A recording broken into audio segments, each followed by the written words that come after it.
You know, fuck the police, Amati.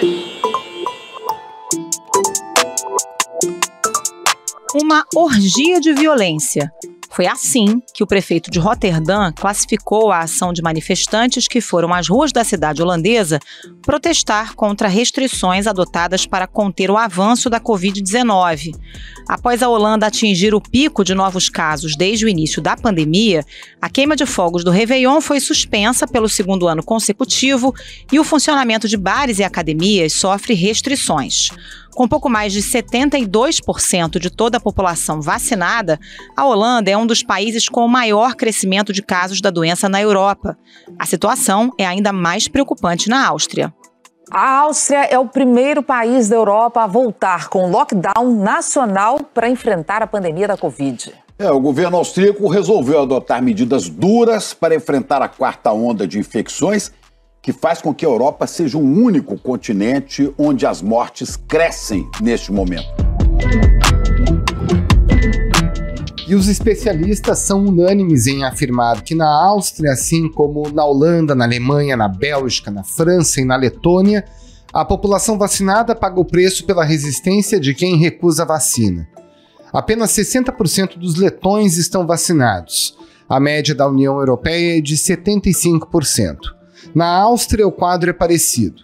Estimulados pelo Partido da Liberdade, de extrema-direita, milhares de pessoas foram às ruas de Viena protestar contra a vacinação obrigatória que deve entrar em vigor a partir de 1º de fevereiro de 2022.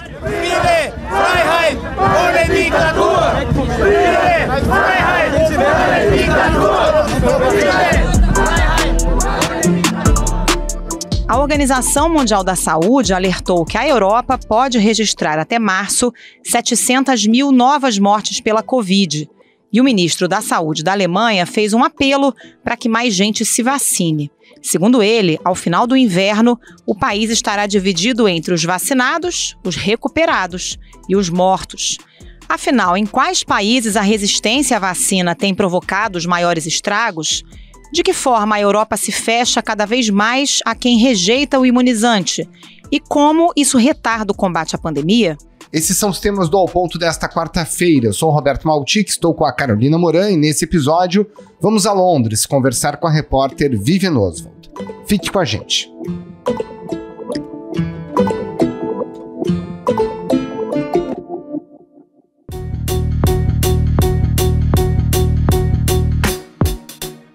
Vivian Oswald, para a gente começar essa conversa, dá um panorama da situação da epidemia da Covid na Europa, em que regiões, em que países os casos estão avançando e são fonte de preocupação nesse momento na Europa.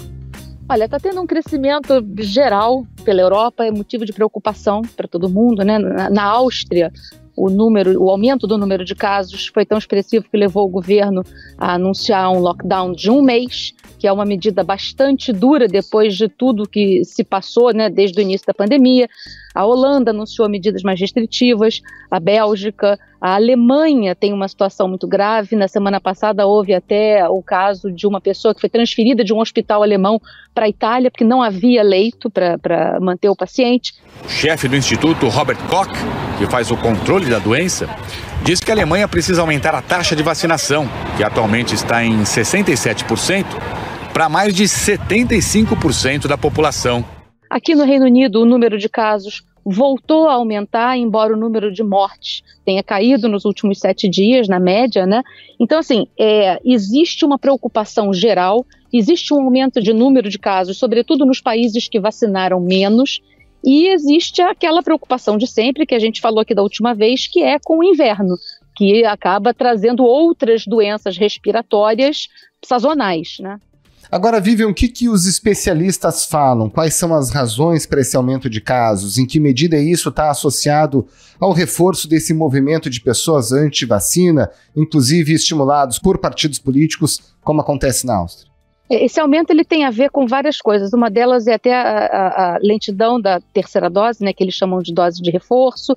Você tem os casos em alguns países, como na Áustria e na Alemanha, onde a variante Delta não era predominante, como é aqui no Reino Unido, então ela é mais contagiosa e os casos aumentam.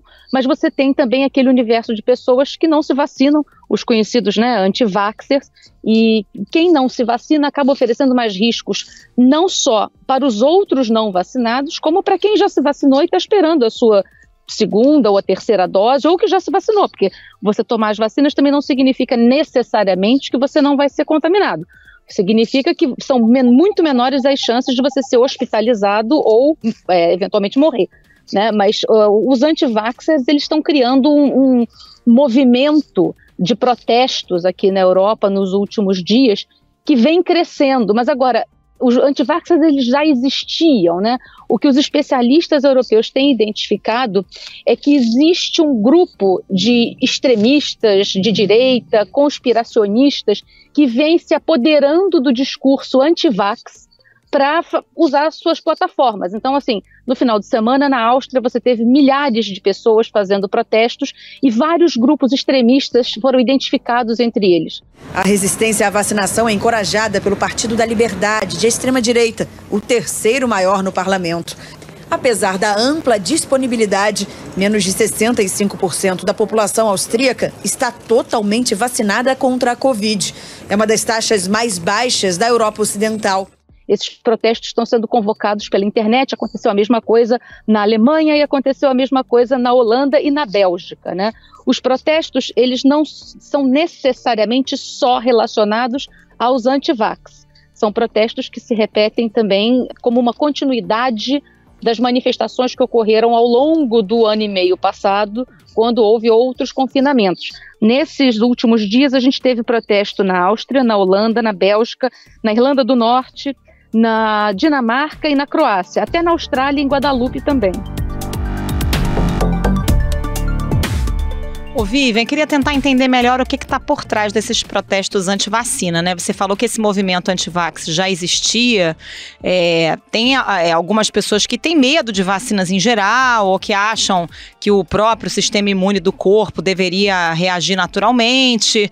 Tem gente que protesta também porque acha que o Estado não tem que se intrometer, não tem que obrigar as pessoas a tomar vacina ou exigir passaporte vacinal, né? Que isso feriria de alguma forma os direitos individuais, as liberdades civis, e tem essa cooptação política, né? Quer dizer, é um caldo aí de várias razões que levam a esses protestos? Eu acho que é o conjunto de tudo isso que você acaba de enumerar, e eu acho que acaba ganhando mais voz e faz mais barulho por justamente ter esses grupos extremistas de direita se associando a eles, né? São movimentos convocados pela internet, aquilo que a gente vem vendo, que já vem acontecendo pelos países. Aí são movimentos nacionalistas que aí abraçam essa causa anti-vaxxer e os discursos e tudo mais. Um exemplo do que você falou de pessoas que resistem à vacina, nesse caso é um pouco diferente, na Rússia. Na Rússia, as pessoas não quiseram se vacinar e eles voltaram a ter na semana passada vários recordes diários de mortes, mais de 1.300 mortes por dia. Isso é recorde desde o início da pandemia. Foram mais de 260 mil mortos na Rússia até agora. E eles começaram a obrigar as pessoas a se vacinarem. Estão cobrando as vacinas no trabalho. Estão começando a discutir uma lei no parlamento para obrigar o uso do passaporte de vacina na Rússia, né? E eles próprios fizeram um lockdown. O Putin decretou um lockdown no país inteiro que poderia ser estendido ou não de acordo com as necessidades das regiões. A Sibéria impôs um regime novo de auto-isolamento, que é único na Rússia por enquanto. No Tatarstão, você tem a exigência do passaporte da vacina, antes mesmo da lei nacional ser aprovada. E o Putin, no domingo, anunciou que ele tomou a terceira dose da vacina. Quer dizer, tudo isso para reforçar a confiança do cidadão. O Kremlin diz que essa grande alta de casos na Rússia e de mortes é por causa do baixo índice de vacinação.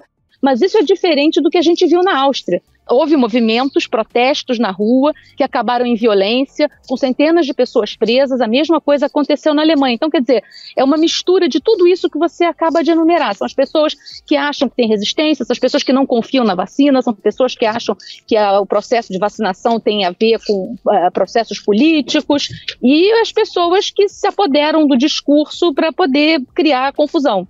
Aí na Inglaterra, você percebe muita teoria da conspiração, fake news, esse tipo de coisa influenciando as pessoas? Olha, eu acho que tem um pouco de tudo, né? E Aqui no Reino Unido as pessoas têm ido se vacinar, a resistência não é tão grande, mas tem teoria da conspiração, tem um monte de história que é passada adiante na internet, que as pessoas vão ficar inférteis, tem as pessoas que acham que as vacinas não impedem que você fique doente, ou tem pessoas que acham que você deve se contaminar, porque se você se contaminar, você fica protegido depois, só que você não sabe o que vai acontecer se você se contaminar. Quer dizer, tem um pouco de tudo. E já havia antes isso, né? Você tinha um movimento de pessoas que não vacinavam os filhos contra doenças que a gente começa a ver reaparecer.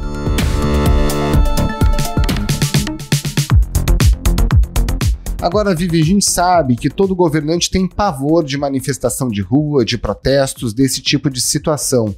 De que forma os governantes estão lidando com esse enfrentamento, com essas resistências, principalmente de grupos organizados?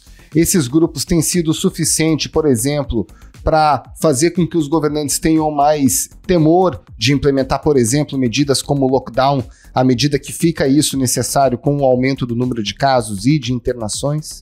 Olha, essa pergunta sua é bastante interessante porque ela esbarra em várias situações diferentes. Agora, antes de mais nada, a gente tem que se lembrar, na semana passada saiu uma pesquisa de opinião na Europa que mostra que a maioria das pessoas é favorável ao passaporte da vacina e ao uso de máscara. E isso dá aos governos um apoio para as medidas mais restritivas. E as pessoas não querem voltar aos lockdowns mais duros, como a gente viu, que o Reino Unido foi submetido a 3 no ano passado. Então, assim, existe uma espécie de apoio às medidas restritivas, mas os governos têm medo, porque eles têm medo dos protestos, evidentemente, e, ao mesmo tempo, os governos também não estão querendo lançar mão de ou confinamento, ou de medidas mais duras, porque eles também estão vendo que esse é um momento de recuperação das economias. As economias sofreram barbaramente nesse ano e meio. Então, todos eles ficam muito com o pé atrás antes de implementar as medidas. O ministro da Saúde pediu desculpas às pessoas vacinadas e disse que porque o país não alcançou uma taxa suficiente de vacinação, o governo está pedindo para todos suspenderem suas vidas por várias semanas para evitarem o pior cenário. Aqui no Reino Unido mesmo, no mês passado, eles chegaram a falar na implementação de um plano B, que era para obrigar as pessoas a usarem máscaras, a cobrar o passaporte da vacina para eventos fechados e sugerir que as pessoas fizessem o teletrabalho. Isso não aconteceu ainda, porque o próprio governo fica ressabiado porque não quer interromper essa curva de recuperação da economia que começou muito discreta.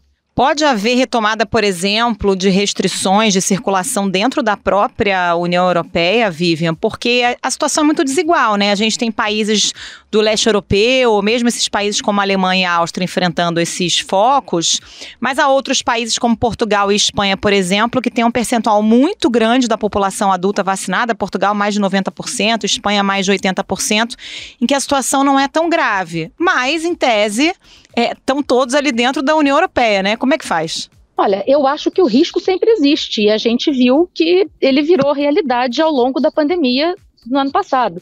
Eu acho que os países estão se observando mutuamente para ver como é que a situação evolui em cada um deles, né? Eu imagino que se a situação piorar demais na Alemanha, não sei, vamos dizer que o Reino Unido coloque a Alemanha na lista amarela, que cobre algum tipo de PCR para entrar, que agora não está cobrando. Quer dizer, eu não sei, eles vão ficar se observando. Quando o número de casos aumentou aqui no Reino Unido, o Marrocos suspendeu os voos do Reino Unido para lá, porque ficou com medo. Então, assim, os países estão vendo como a situação evolui para saber como é que eles se comportam, tanto internamente como externamente, porque eles também não vão querer, com o número de casos aumentando, ficar recebendo pessoas que possam estar contaminadas ou contaminar a população.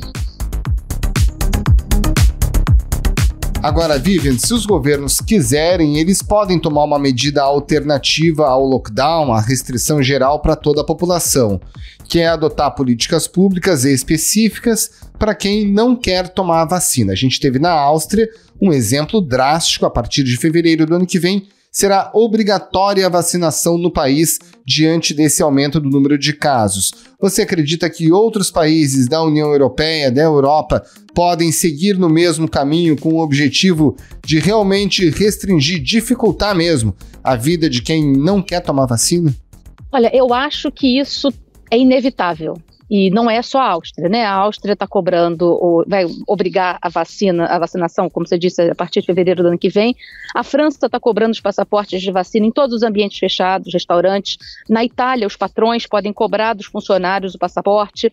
Nos Estados Unidos mesmo, anunciaram recentemente que só participa do tradicional fim de ano na Times Square quem tiver totalmente vacinado. Até aqui na Inglaterra, onde tem uma resistência evidente à cobrança desse documento, por essa eterna discussão aqui de direito à privacidade, por isso que ninguém tem carteira de identidade aqui no país, o assunto está em discussão. Semana passada, o Andrew Lloyd Webber, que é o compositor e um dos nomes mais importantes aqui da cena teatral britânica, ele defendeu o uso de passaporte dentro dos teatros, para evitar um novo lockdown. Quer dizer, ele sabe que se houver um novo lockdown, nos teatros que estão aí entre um dos segmentos da economia que mais sofreram durante o confinamento, vão sair perdendo. Quer dizer, eles próprios estão defendendo isso aqui.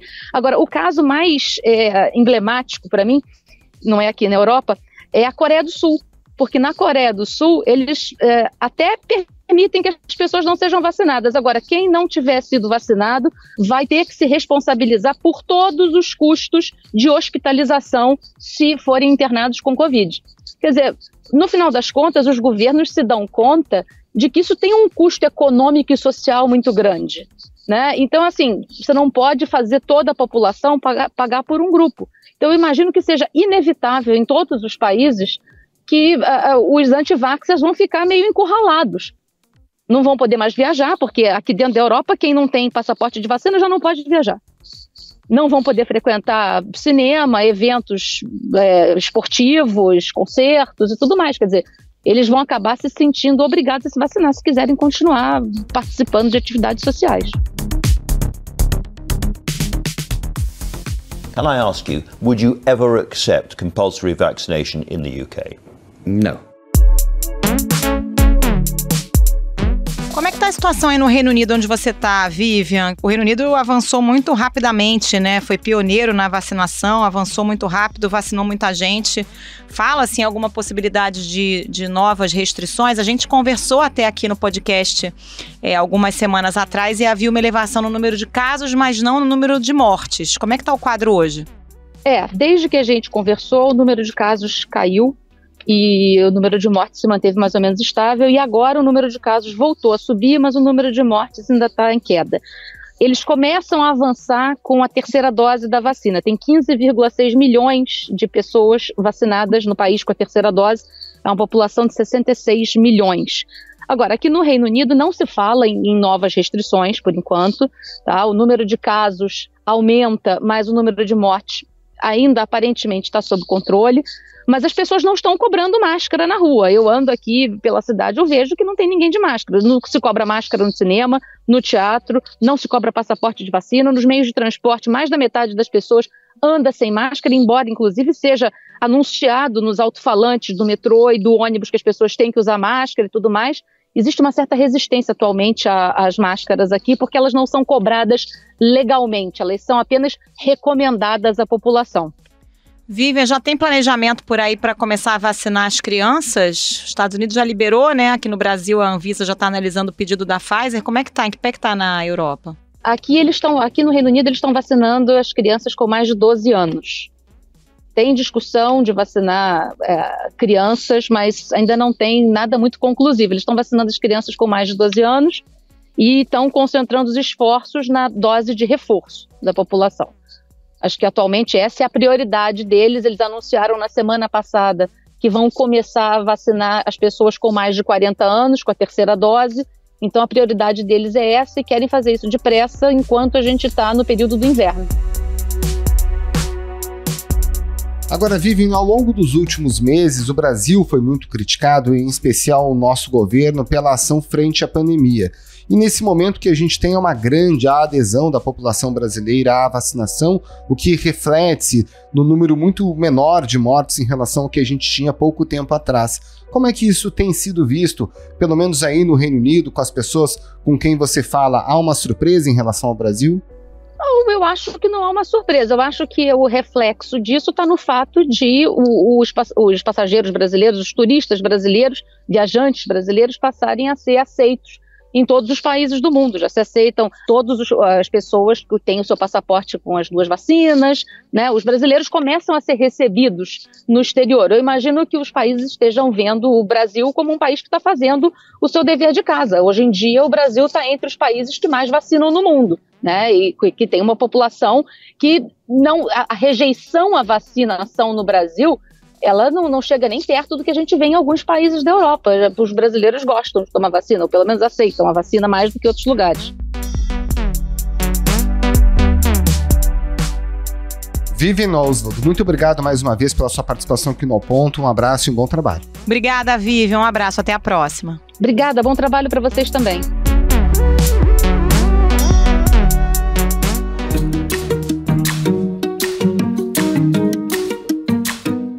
Esse foi o Ponto de hoje, o podcast diário da redação do Globo. Nessa conversa a gente conta com a participação de toda a equipe do jornal, as mesmas pessoas que levam até você informação e análise de qualidade todos os dias. Quer saber mais? Assine o Globo. Acesse assineoglobo.com.br e confira todas as notícias e reportagens especiais.